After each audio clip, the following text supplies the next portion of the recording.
మంచిది. నాయకత్వ బాధ్యతలోకి అడుగుపెట్టడం అనేది చాలా సవాళ్లతో కూడుకున్న విషయం. నేను న్యూయార్క్ నగరంలో వ్యాపారం చేస్తున్నప్పుడు, అప్పుడప్పుడే నా పిల్లలు గ్రాడ్యుయేషన్ పూర్తి చేసి తిరిగి వచ్చారు. వారు ప్రతిరోజూ నాతో కలిసి పనిచేస్తారని నేను ఆశించాను. వారు నాతో కార్యాలయానికి వచ్చేవారు కానీ, మరలా అక్కడి నుండి బయటకు వెళ్ళిపోయేవారు. సాయంత్రం ఇంటికి తిరిగి వెళ్ళేటప్పుడు మాత్రమే నేను వారిని చూసేవాడిని. తరువాత నా పెద్ద కుమారుడు కోరి వ్యాపారంలోనికి ప్రవేశించినప్పుడు అతను ఆఫీసులో కూర్చోవాలని మాత్రమే భావించాడు కానీ, వ్యాపారంలో ఇతర వ్యక్తులతో, ఉద్యోగులతో అంతగా కలిసిపోయేవాడు కాదు. అతను సెక్యూరిటీ నుండి stock person, store room keeper, inventory manager, pharmacist, క్యాషియర్ల వరకు అందరితో కలిసి పనిచేయవలసి ఉండేది. దాదాపు 20 సంవత్సరాల తరువాత ఈరోజు నేను వీటిని గురించి చర్చిస్తూ, నేను నీకిదంతా చెబుతూనే ఉన్నాను అని గుర్తు చేసినప్పుడు, క్షమించండి నాన్న, నేను మీరు చెప్పింది విని ఉండాల్సింది అని అంటాడు. కాబట్టి మీరు ఏ వ్యాపారంలో ఉన్నా కూడా పిల్లలు క్రింది స్థాయి పని నుండి, అంటే అతి తక్కువ స్థాయి నుండి మొదలుపెట్టాలి. భద్రతా సిబ్బంది పని, గిడ్డంగి నుండి సరుకులు ఎలా బయటకు వెళ్తున్నాయి, ఎవరు దీనిని నిర్వహిస్తున్నారు, అది ఎలా నియంత్రించబడుతుంది, పదార్థాల ఆర్డర్ ప్రక్రియ ఎలా జరుగుతుంది, సరుకు ఎలా ఆర్డర్ చేయబడుతోంది, వ్యాపారంలో చర్చలు ఎలా జరపాలి, ఇలా కొన్ని ప్రాథమిక విషయాలు తెలిసి ఉండాలి. కార్యాలయంలో కుర్చీలో వాళ్ళని వెంటనే కూర్చోనియవద్దు. వారు వివిధ యూనిట్లలోని పనిని గ్రహించి, మొదటి నుండి ప్రతి శాఖ ఎలా ఒక సామ్రాజ్యాన్ని ఏర్పరుస్తుంది అనేది నేర్చుకోనివ్వండి.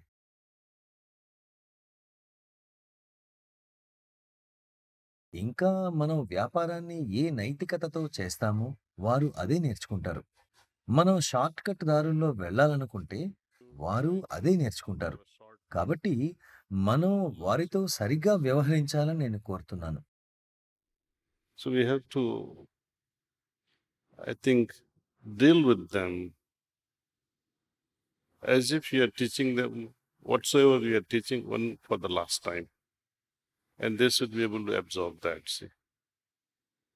And in order for children to resonate with us, even though I meditated every single day, మీరు బోధించేదాన్ని వారికి చివరిసారి చెబుతున్నట్లు వివరించాలి. వారు దానిని గ్రహించగలగాలి. పిల్లలు మనతో అనునాదించే క్రమంలో నేను ప్రతిరోజు ధ్యానం చేసినప్పటికీ నా పెద్ద కుమారుడు నాతో కూర్చుని ఎప్పుడూ ధ్యానం చేయలేదు. అతను వేరే చోట కూర్చుని ధ్యానం చేసేవాడు. అతను ధ్యానం చేశాడనడంలో సందేహం లేదు. కానీ కారణాలేమైనా అతను ఒంటరిగా కూర్చోవడానికి ఎంచుకున్నాడు. కానీ నాకు మాత్రం కలిసి ధ్యానం చేయడం ఇష్టం. ఇది అతను తిరస్కరించింది కాదు కానీ, అతను తన స్వంత వ్యక్తిత్వాన్ని కలిగి ఉన్నాడు. మనం దాన్ని గౌరవించాలి. కనీసం అతను ధ్యానం చేస్తున్నందుకు సంతోషించాలి. అతను విభిన్నమైన వైఖరిని కలిగి ఉన్నాడు. కానీ అతను ఆ సమయంలో బాగా అభివృద్ధి చెందుతున్నాడు. కనుక ఇలాంటి వ్యత్యాసం స్వాగతించబడాలి. కొందరు తల్లిదండ్రులు చాలా నిరుత్సాహానికి గురవుతారు. కానీ కలిసి ధ్యానం చేయడం వల్ల కలిగే ప్రయోజనం మరింతగా ఉంటుంది. వ్యాపారంలో మాత్రమే కాకుండా ఒకరితో ఒకరు లోతైన స్థాయిలో ఎలా అనుబంధం కలిగి ఉంటారు అని కూడా. ఎందుకంటే మీరు కలిగి ఉండే ప్రకంపనలు, మీతో కలిసి ధ్యానం చేస్తున్నప్పుడు అవతల వ్యక్తికి ఉండే ప్రకంపనలు ఒక విధమైన ద్రవాభిసరణ, అంటే ఆస్మోసిస్‌లో ఉంటాయి. అందువల్లనే మనకు హిందూ సాంప్రదాయంలో, తూర్పు దేశస్థుల సాంప్రదాయంలో, ఇంకా ఎన్నో పాశ్చాత్య సాంప్రదాయాల్లో సైతం వారంతా కలిసి ఒక చర్చిలో గాని, దేవాలయంలో కానీ, లేక వారి ఇంటి వద్ద కానీ అందరూ కలిసి ఏదైనా గ్రంథ పఠనం చేయటం, లేదా అందరూ కలిసి ధ్యానించటం చేస్తారు. దానినే మనం సత్సంగ్ అంటాం. ఒకే విధమైన ఆలోచన కలిగిన, లేక ఒకే విధమైన భావాలు కలిగిన వ్యక్తులు ఎప్పుడైతే కలిసి ధ్యానం చేస్తారో, అప్పుడు ఒక ప్రకంపనలతో కూడిన వాతావరణం సృష్టించబడుతుంది. అది ఆ కుటుంబ ప్రకంపనలను సమూలంగా మార్చివేస్తుంది. కుటుంబ సభ్యులంతా కలిసి ధ్యానం చేస్తే అప్పుడు అది పూర్తిగా భిన్నమైన పరిస్థితి. దాన్నే నేను మీ అందరితో పంచుకోవాలనుకుంటున్నాను. As parents,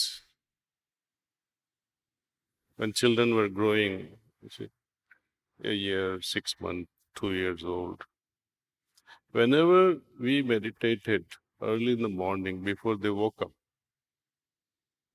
and finished our meditation, children would wake up with smile and joy.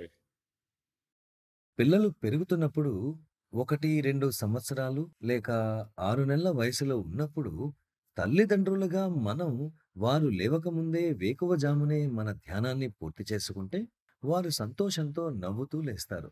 నేను దీన్ని దాదాపు అన్నిసార్లు గమనించాను.